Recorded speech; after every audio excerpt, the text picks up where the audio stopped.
Welcome back to the Review the Audit channel. Today we're going to be taking a deep dive into public reactions to street photography. We're going to be using this YouTube video as our source material.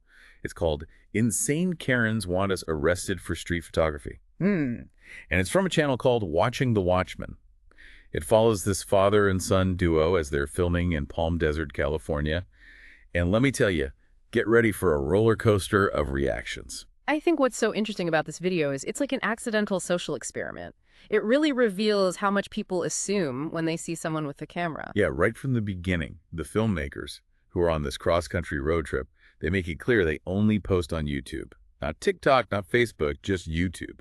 Which is important because later on, you have people saying, oh, I saw you on TikTok or I saw you on Facebook. And it's like right away, you see how people jump to conclusions. It makes you wonder, in this age of information overload, do we sometimes miss those crucial details before forming an opinion? Totally. And the reactions they get are all over the map. Yeah. You have these business owners, super welcoming, offering drinks, chatting them up.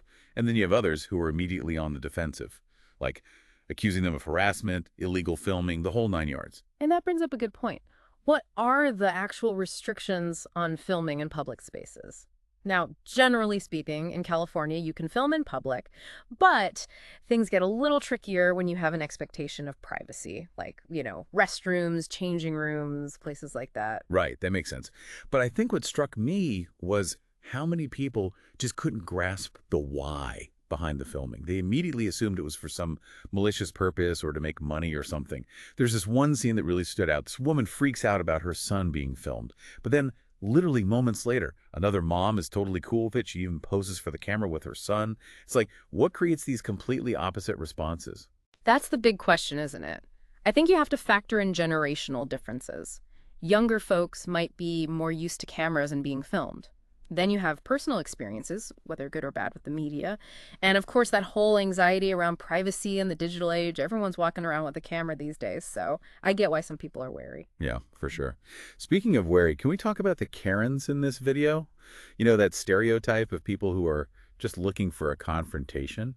This video has some classic examples. There's this one woman, she gets so worked up, she claims they're harassing her just by filming the storefront. It's almost comical, but it also makes you think, has social media created this culture of suspicion where people automatically assume the worst, especially when cameras are involved? Oh, absolutely. We see it all the time online, that instant outrage culture. But it's not all negative. There are some really positive interactions in the video, too. I was impressed by how the filmmakers handled themselves. Even when people were being rude, they stayed calm, they explained what they were doing. It was a masterclass in de-escalation. Yeah, it really shows how powerful, respectful communication can be. And it's such a contrast to those other videos you see online, where it seems like the goal is to provoke people and get a reaction. It's clear these guys genuinely want to document their travels and connect with people in a positive way. Exactly, and you see that in those moments with the shop owners who are super friendly. Some of them even used it as an opportunity to promote their businesses. It shows how, even in a situation that could be awkward, there's still that potential for genuine human connection. For sure, it's like those shop owners chose to see it as a positive thing. Instead of assuming the worst, they were open to the experience. And then things take a turn when the police arrive. That's when the legal side of things really comes into focus. Yeah, a store owner actually calls the cops on them, which is pretty intense. It really highlights the role of law enforcement in these situations. And when the police show up, they're surprisingly chill. They acknowledge the filmmaker's right to film in public. They're even friendly and interested in what they're doing. I know, right? It's a good reminder that knowing your rights is so important. And that's something we're passionate about here on the Review the Audit channel. If you're enjoying this deep dive into legal issues and public interactions, you should definitely check out our other videos. We cover all sorts of complex topics and break them down in a way that's easy to understand so you can apply that knowledge to your own life. Absolutely. Knowledge is power, especially when it comes to navigating these tricky situations. So even after the filmmakers explain, they're just documenting their trip, and they're not targeting anyone specific. Some people get even more agitated by that. Like, they can't believe that someone would film without some hidden agenda. It's like there's this deep-seated distrust. I know, it's wild. And it's crazy how the video goes back and forth between suspicion and generosity. Like, one minute they're dealing with someone who's furious, and the next, a shop owner is offering them a free soda. So there's one quote that stood out to me. I just went into Daily Grill to ask if they have anything to drink. Yeah. Yes, woman named Vicky. She said, I saw you guys were out on the sidewalk working, so soda's on me. It's amazing, right?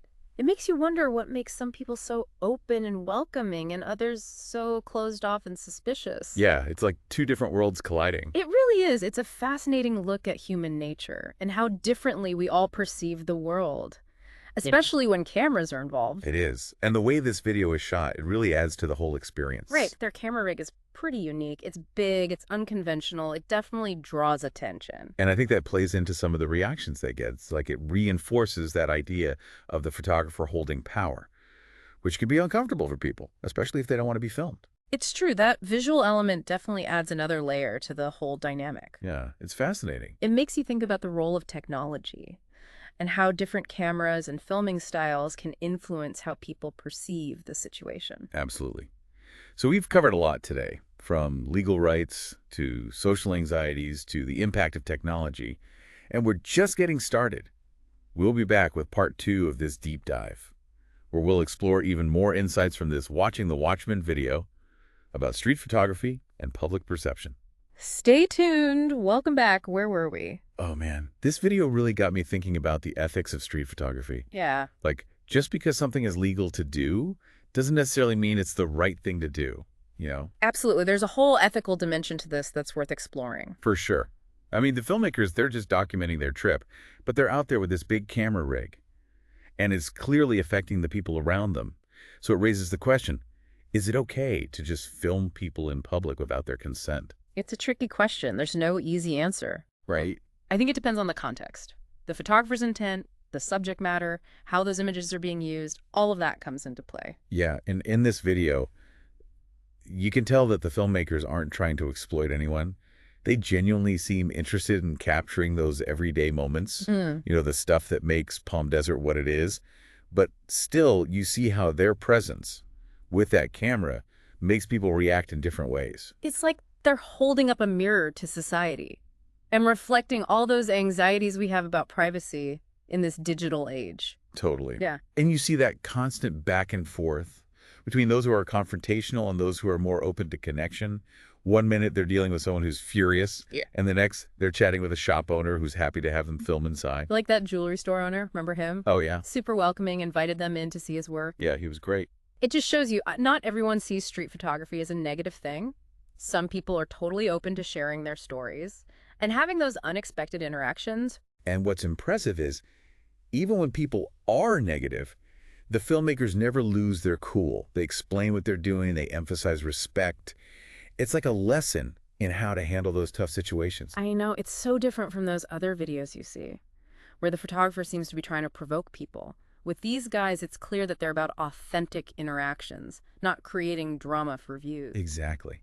This video made me realize there's a definite power dynamic in street photography.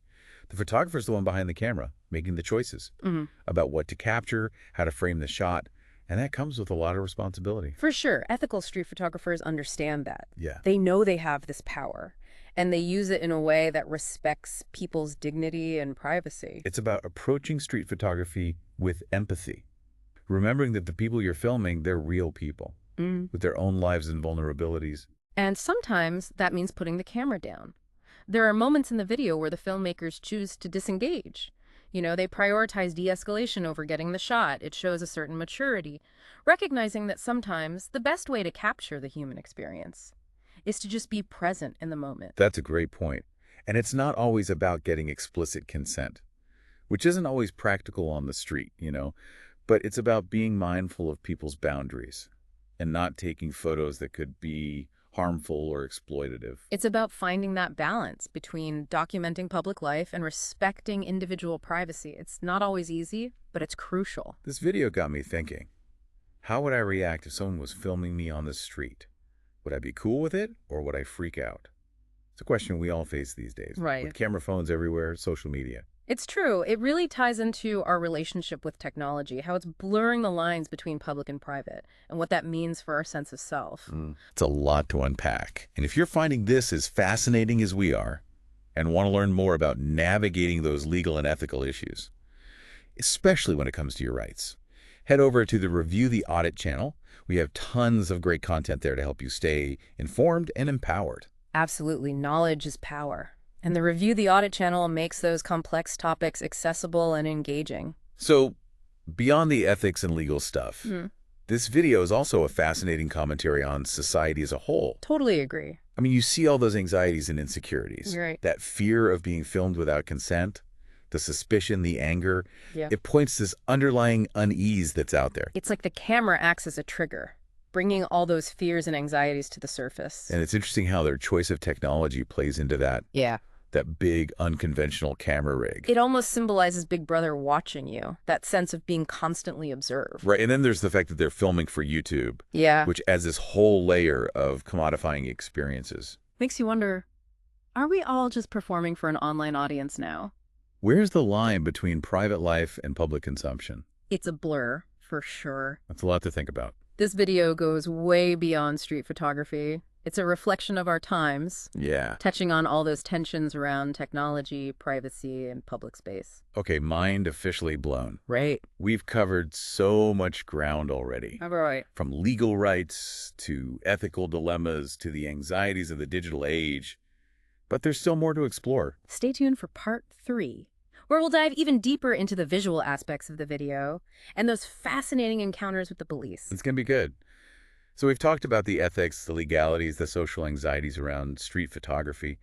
But one thing that keeps coming back to me is just how unpredictable people are. You never know how someone's going to react when a camera's pointed at them. It's true. That's part of what makes street photography so fascinating. It's this constant negotiation of social boundaries. You're observing, but you're also participating in a way. Exactly. And as a photographer, you have to be really self-aware, reading the situation, the vibe, adjusting your approach. Absolutely. It's not just about technical skill. It's about being sensitive to the people around you, recognizing that you're dealing with real emotions.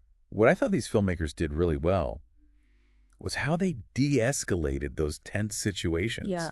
They never lost their cool, even when people were being confrontational. Yeah, they were so calm and polite. It really shows how much of a difference respectful communication can make. It's like, even when someone's upset, if you respond with empathy instead of defensiveness, it can completely change the energy. For sure. And it goes back to that idea of power dynamics. The photographer holding the camera has a certain power, and it's important to use that power responsibly. Absolutely. Ethical street photographers understand that. They're aware of the potential impact of their actions. Right. And they strive to capture those moments without exploiting anyone or causing harm. It's a delicate balance, isn't it? Yeah. Capturing the authenticity of everyday life Mm-hmm. while still respecting people's privacy. It is. It's a tightrope walk, for sure. But that's what makes it so challenging and rewarding. This video made me think, where do I draw the line? Would I be okay with someone taking my picture without asking? It's a question we all have to grapple with these days. With camera phones everywhere, social media, it's really blurred the lines between public and private. Yeah, it's a whole new world out there. And if you want to explore those issues further, especially when it comes to your rights and how to protect yourself, check out the Review the Audit channel. We've got tons of resources to help you navigate these complex situations. It's a great resource, definitely worth checking out. So we talked about how this video is also a kind of social commentary, reflecting those anxieties people have about technology and privacy. Right, you see it in those instant reactions, the suspicion, the anger. It speaks to this underlying distrust that's out there. Like just the act of filming is enough to trigger those feelings in some people. And I think their camera rig plays into that as well. It's so big and unusual. It almost has that Big Brother's watching you vibe. Totally. And then you add in the fact that they're filming for YouTube. It brings up those questions about how we present ourselves online. Are we all just performing for an audience now? Where does private life end and public consumption begin? It's hard to say. The lines are definitely getting blurry. This video is more than just about street photography. It's a reflection of our times. This weird intersection of technology, privacy, and public space. Exactly. It raises a lot of important questions. Speaking of interesting visuals, let's talk about how this video was actually shot and edited. I think that adds a whole other dimension to it. Oh, for sure. The editing is really dynamic. It keeps you engaged. You never know what's coming next. Right, it's like a roller coaster ride, just like their experience out there on the street. And they use a lot of close-ups, especially on people's faces, which really brings you into the moment. You feel those emotions, the anger, the confusion, the kindness. And they don't shy away from showing their own reactions either. You see their amusement, their surprise. It makes the whole thing feel more real, more relatable. It's like you're right there with them. And the handheld camera style adds to that sense of immediacy. Exactly. It's raw and unfiltered, Mm-hmm. just like street photography itself. Speaking of raw and unfiltered, we have to talk about that encounter with the police. Oh, yeah. That was a pivotal moment. It really shows how those legal and social dynamics can clash. It did. But it also shows how knowing your rights and staying calm can de-escalate a potentially volatile situation. They handled that perfectly. Right, the police were called by a store owner who felt harassed. But once they talked to everyone and assessed the situation, they realized the filmmakers weren't doing anything wrong. And I appreciate that the officers didn't just dismiss them. They actually took the time to understand what was going on, even discussing the filmmaker's camera rig with them. It was a great example of how, even in a tense situation, there can be that human connection. It reminds us that positive interactions with law enforcement are possible. Definitely, it shows how they can play a role in protecting our rights, especially when those rights might not be widely understood. Exactly.